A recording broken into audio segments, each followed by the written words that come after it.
A very good morning. Today we are going to discuss Section 14 of Transfer of Property Act, which is talking about rule against perpetuity. Before starting the rule against perpetuity, we should know what is rule of perpetuity. At first we are going to discuss this rule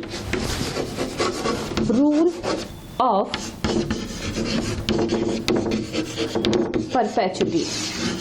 Perpetuity means time without limitation, infinite time period, time which is having no limitation. So when we discuss the rule of perpetuity, each and every person who is the owner of a property, he is having an intention to hold that property. If I am the owner of a particular house, I am the owner of a particular car, I wish that after myself there should be a definite person who can use that property. There should be a name of mine which should be attached with that property. So it is always in the mindset of a person who will own my property after my death. So this is called the rule of perpetuity. Rule of perpetuity for a particular time period, for infinite time period without limitation, there should be the name of mine, that property should be known as my own property. For example, suppose I can make this particular house in the name of my daughter. Okay, after my daughter, her daughter can use that property, then next generation, after my death, only my generation is going to use my property. They can have the right to enjoy that property, but they are not given the right to transfer that property. So rule of perpetuity is just talking about a rule, an intention to use that property after the death of the owner. If my generation and generations are going to use my property, and then they are going to use the name attached with the property, they are not allowed to transfer the property. It means somehow I am trying to bound my property. These are the persons who can use that property. So previously it was the rule of perpetuity. Okay, for a perpetual time period, the generation and generations are going to use that property. Secondly, when we are talking about rule against perpetuity, so it means this rule is against the rule of perpetuity. It means I can make a particular law relating to my property, who will use my property after my death, but for a certain time period. After completion of that time period, I have to mention a name of a person, that person should be the owner of the property, and it is mandatory. For example, I can appoint a person, after my death X is going to use my property. No, I am not giving a right to transfer. After X, Y is going to use that property, then Z. Okay, X, Y, Z, these three prior interests are alive. Okay, after Z's elder son, who is not in existence, is going to use that property, but it is a last limit.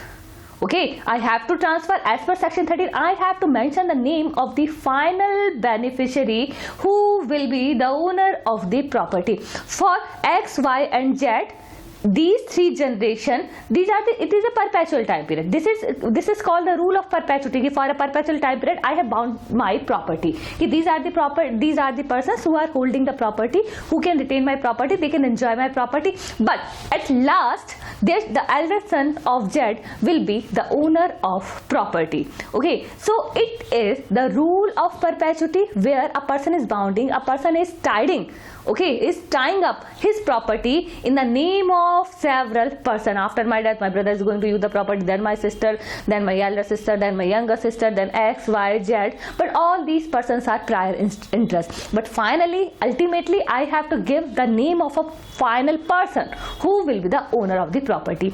Second thing, why we are discussing this rule, because this section 14 is talking about a person can make a rule after my death, my son is going to use that property. After his death, his son is going to use that property. After his death, his son is going to use that property. These three generations are alive. Okay, then it means for next three generation I have tied up my property, but ultimately his son or X, Y, Z, anyone will be the owner of the property. This is rule against perpetuity. It means for a perpetual time period, a person can tie up his property, but ultimately he has to give a name of the final beneficiary who will become the owner of that property, and this is rule against property. the perpetual time period is the maximum period for that or the during which the property may be rendered inalienable. Okay, this is the law, this is the policy, or we can say as per the policy of law has been to prevent property from being tied up forever. It means no one can tie up his property forever for a perpetual time period. Ultimately, he has to give a name of the final beneficiary of the property. Okay, so now section 14, which is talking about no transfer of property can operate to create an interest after the lifetime of one or more persons who are living at the time of transfer, and all these living persons are in existence at the time of making that transfer deed. Okay, and to who shall be in existence at expiration of the time period which is mentioned by the owner who is making the transfer deed, the interest created is to belong. The interest created is to belong.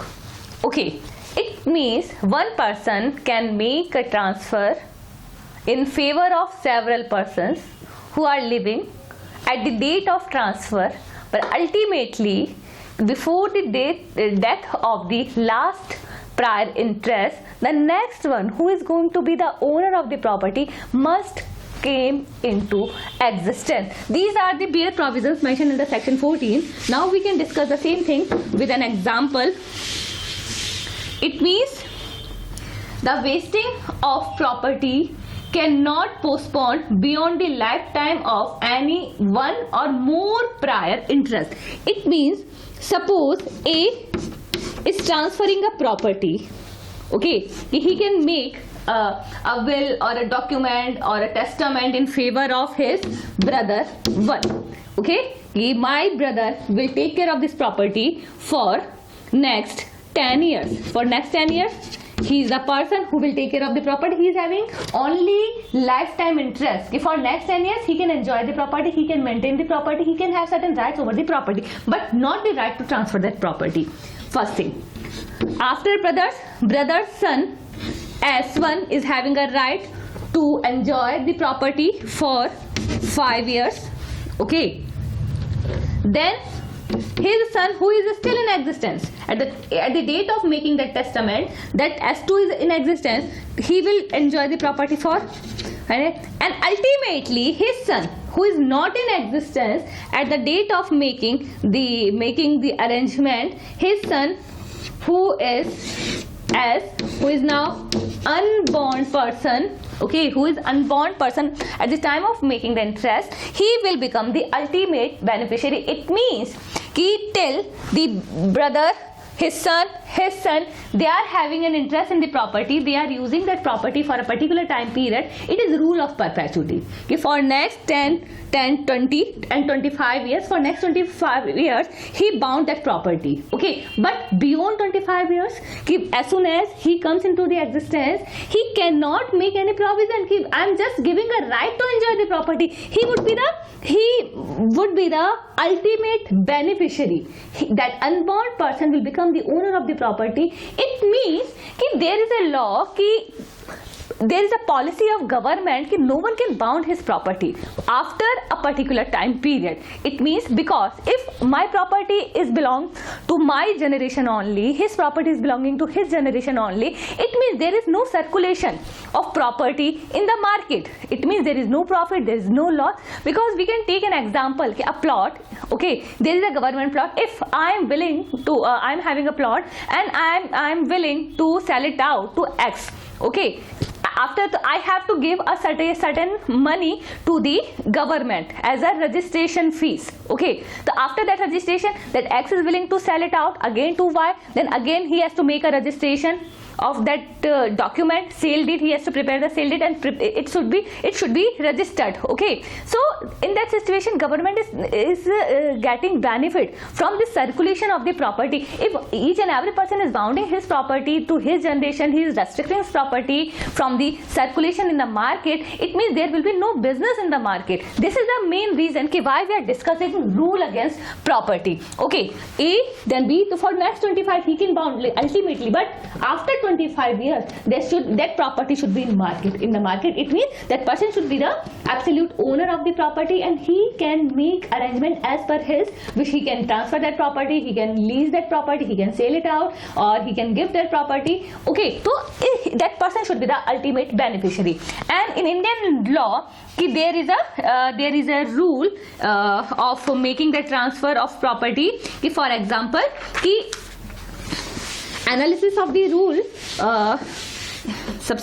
at first the person who is transferring the property, transferor, he can transfer the property in favor of the prior interest 1 plus prior interest 2 plus ultimate prior interest, unlimited prior interest, who all are in existence.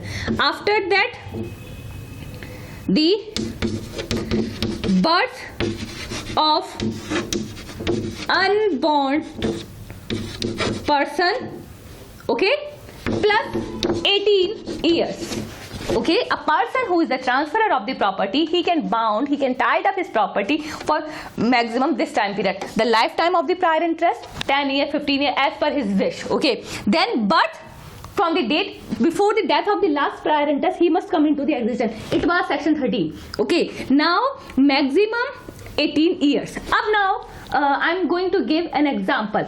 X is willing to transfer his property. His sister will take care of the property for lifetime, and as soon as his son will born, he will acquire all the rights in the property. It is an example. Okay, he is unborn person, and he is making a condition. I am transferring this house to my sister, and as soon as his child is born, he will become the owner of the property. But he will acquire a property after completion of 35 years. He is entitled to get a property. He is not in existence, but he is entitled to take all the interest in the property after attaining the age of 35 years.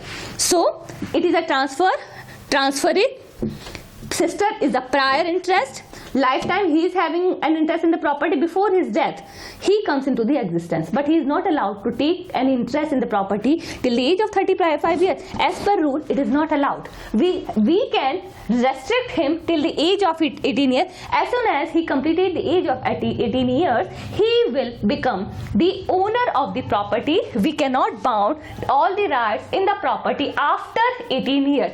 As soon as the unborn person is born, after attaining the age of 18 years, which is the age of majority, you can impose any condition on that person. But after attaining the age of 18 years, he is going to be the owner of property. So it is in general the rule against perpetuity. And same thing you can discuss, or you can go through section 114, section 114 of Indian Succession Act, where we may find the direct examples of this rule against perpetuity. So, along with section 114 of Indian Succession Act, where we are applying the conditions mentioned under section 14. It was all about rule against perpetuity. Thank you.